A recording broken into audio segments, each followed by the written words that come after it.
जय हिंद, नमस्कार। मैं मोहन पाठक और आज हम आपको भारतीय समाज के उस दर्पण का अवलोकन कराएंगे जिस दर्पण में आप लोग सिर्फ कल्पनाएं देखते हैं, काल्पनिक चीज़ें देखते हैं, लेकिन सच कितना अलग होता है वो आज आपको पता चलने वाला है।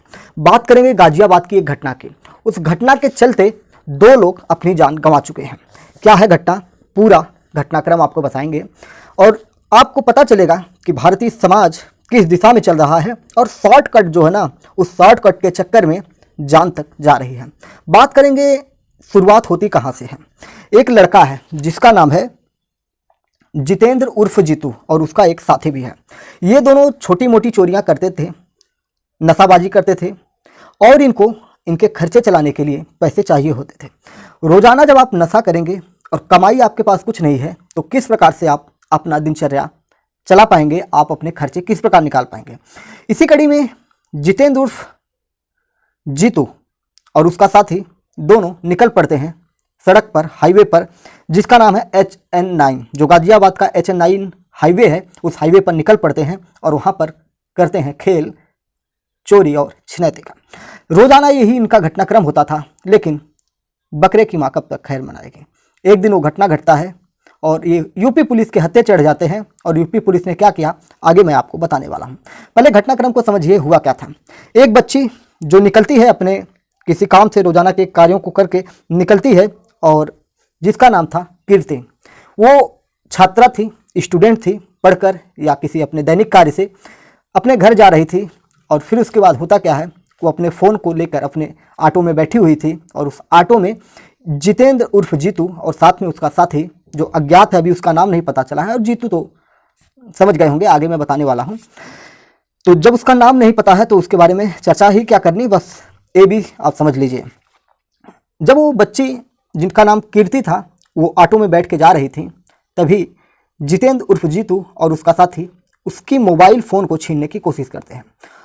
उसके मोबाइल फ़ोन को छीनने के चक्कर में कीर्ति उनके पकड़ में आ जाती है और चलते ऑटो से वो नीचे आ जाती है। NH9 का रोड था, ट्रैफिक लगी हुई थी, दमादम गाड़ियां चल रही थीं और जब कीर्ति सड़क पर आती है तो उसको गंभीर चोटें लगती हैं और तत्काल उसको एम्बुलेंस के माध्यम से या अन्य लोगों के माध्यम से उसे भर्ती कराया जाता है और अस्पताल में उसकी कल शाम यानी कि रविवार शाम को उसकी मृत्यु हो जाती है।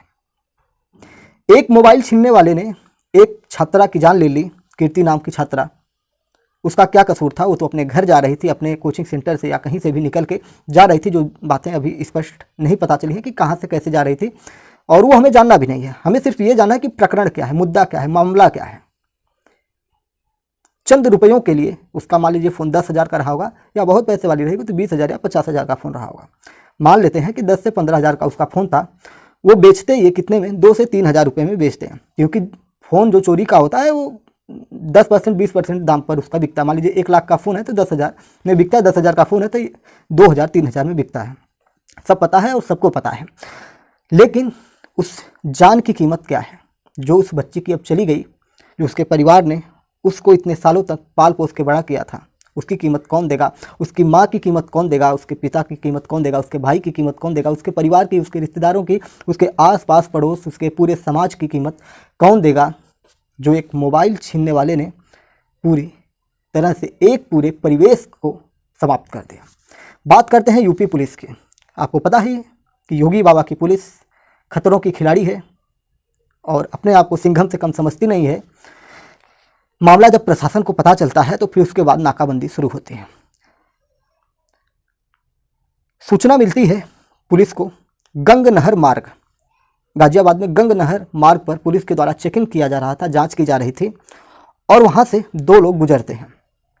इन्हें देखने के बाद पुलिस इनको भी रुकवाती है जांच करने के लिए, लेकिन ये दोनों भागने लगते हैं। और उस गाड़ी में था कौन, मतलब उस बाइक पर था कौन? जितेंद्र था, यानी कि वही लुटेरा था और उसका साथी था। जाते जाते इसने किया क्या कि वहाँ के दरोगा जी को गोली मार दी। जब वो भागने लगा तो भागते भागते दरोगा को गोली मार दी और दरोगा घायल हो जाते हैं। कुछ पुलिसकर्मी उन्हें लेकर जाते हैं अस्पताल के लिए। बाकी योगी बाबा की पुलिस जो थी अपने एक्शन में आ जाती है। उत्तर प्रदेश की पुलिस जो होती है अपने एक्शन में आती है और जवाबी कार्रवाई में ताबड़तोड़ गोलियां बरसाती है और उसके बाद जितेंद्र घायल हो जाता है। दूसरा साथी उसके साथ जो था वो फरार हो जाता है।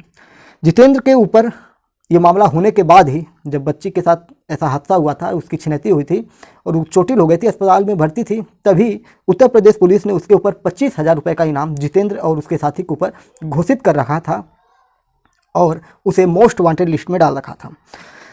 जितेंद्र की हालत ख़राब हो गई थी और उसे उठाकर ले जाया जाता है, CHC डासना में भर्ती कराया जाता है।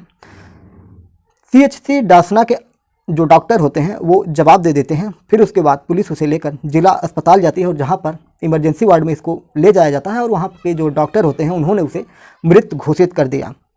और इसके बाद जितेंद्र उर्फ जीतू, मोबाइल चोर जो था, छिनैती जो करता था, उसकी जीवन लीला वहाँ पे समाप्त हो जाती है। अब सोचिए कि सिर्फ एक मोबाइल फ़ोन के लिए कुछ 2, 4, 6 हज़ार रुपयों के लिए 2 लोग अपनी जान गंवा चुके हैं, तीसरा भागता फिर रहा है। और पुलिस अगर अपने रडार में ले ली है तो ज़्यादा दिन नहीं जाएगा, फिर मैं एक न्यूज़ लेके आपके सामने आऊँगा और बताऊँगा कि कीर्ति के मोबाइल छीनने वालों में से जितेंद्र के बाद उसका दूसरा साथी भी मारा गया। तो मैं यहीं से कह देता हूँ कि वो जल्द ही मारा जाएगा, क्योंकि यूपी पुलिस छोड़ने वाली नहीं है। तो ये सारी चीज़ें हुई और आप देख रहे हैं जितेंद्र की जब जांच होती है उसके मुकदमों की, तो उसके ऊपर लगभग 12 मुकदमे लूट और चोरी छिनैती के दर्ज हैं। तो इसलिए उसे मोस्ट वांटेड में डाला गया था और उसको इनकाउंटर कर दिया गया। पुलिस वालों ने तो बताया है कि 3 गोलियां लगी हैं, लेकिन वहाँ एक डॉक्टर हैं जिन्होंने ये जानकारी दी कि उसके शरीर में बहुत सारी गोलियां लगी थी। बाकी ये सच्चाई कहाँ तक है, हम पुलिस की ही बात मानेंगे, जो रिपोर्ट्स आई हैं। तो 3 गोलियों की बात स्पष्ट हो रही है। बाकी डॉक्टर्स का कहना है कि उसको छलनी कर दिया गया था। ठीक है, तो बात समझ गए होंगे। छलनी का मतलब डॉक्टर का जो कहना था कि उसकी बॉडी में बहुत सारी गोलियाँ लगी थी, छलनी कर दिया गया था। लेकिन रिपोर्ट जो आई है उसमें 3 गोलियों का जिक्र किया गया है। तो ये अपने आप से आप थोड़ा समझ लीजिए यूपी पुलिस जिस प्रकार से इनकाउंटर करती है। तो ये रही घटना जो हमारी इंडियन सोसाइटी के लिए बहुत ही शर्मनाक घटना होगी, कहा जाए तो।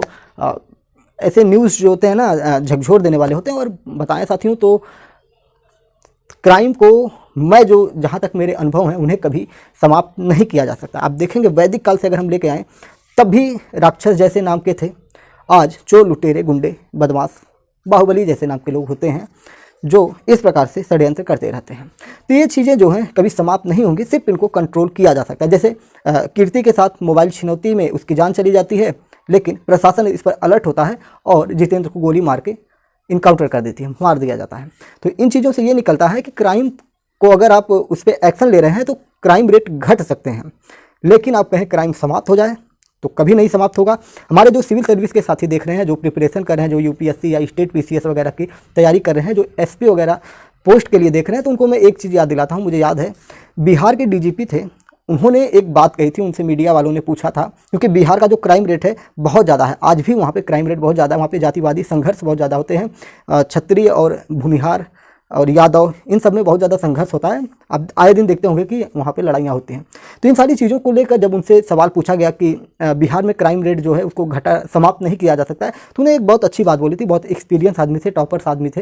उन्होंने बोला कि क्राइम को कभी समाप्त नहीं किया जा सकता, उसको कंट्रोल किया जा सकता है, रोका जा सकता है, लेकिन कभी समाप्त नहीं किया जा सकता है। और ये चीज़ें आप खुद अनुभव करिए कि आपके आस-पास पड़ोस में अगर कोई दुष्ट प्रकृति का व्यक्ति है तो उसको आप सिर्फ कंट्रोल कर सकते हैं, उसकी प्रकृति नहीं बदल सकते हैं। वो सिर्फ आप उसको दबाव बनाए रहेंगे, उसको मतलब फोर्स किए रहेंगे, तो वो अपनी जो एक्टिविटी है उसको कम किए रहेगा, लेकिन उसको जब भी मौका मिलेगा फिर से वो अपना राक्षसी रूप दिखाएगा। और बार बार ऐसे मामले आप देखते होंगे। तो ऐसे लोगों से सावधान रहिए, बचते रहिए, और ज़रूरत पड़े तो राक्षसों का संहार तो किया ही जाता है। तो भगवान का भी अवतार आप ले सकते हैं, भगवान बन सकते हैं। तो चलिए, दुखद घटना थी। मैंने इस पर काफ़ी इस पर मुझे लगा कि मुझे खुद आके इस पर चर्चा करनी चाहिए, बात करनी चाहिए। कहाँ तक सही है, कहाँ तक गलत है मुझे नहीं पता, बस इतना तो सही है कि उसने गलत किया था और यूपी पुलिस ने उसको पुरस्कार दिया इनकाउंटर करके। कीर्ति की आत्मा को शांति मिले। चलिए फिर मिलते हैं किसी एक और बड़ी खबर के साथ। जय हिंद, नमस्कार, भारत माता की जय। हाँ, चैनल पर नए हैं तो चैनल को सब्सक्राइब करके हमारे साथ जुड़ सकते हैं। Daily current affairs news analysis के लिए एमपीएस हिंदी न्यूज एक्सप्लेनर को आप सब्सक्राइब कर सकते हैं। एमपीएस का मतलब क्या होता है, मोहन पाठक शो कह सकते हैं आप। ठीक है, सर था, अब उसको शो कर दिया जाएगा। जय नमस्कार, भारत माता की जय।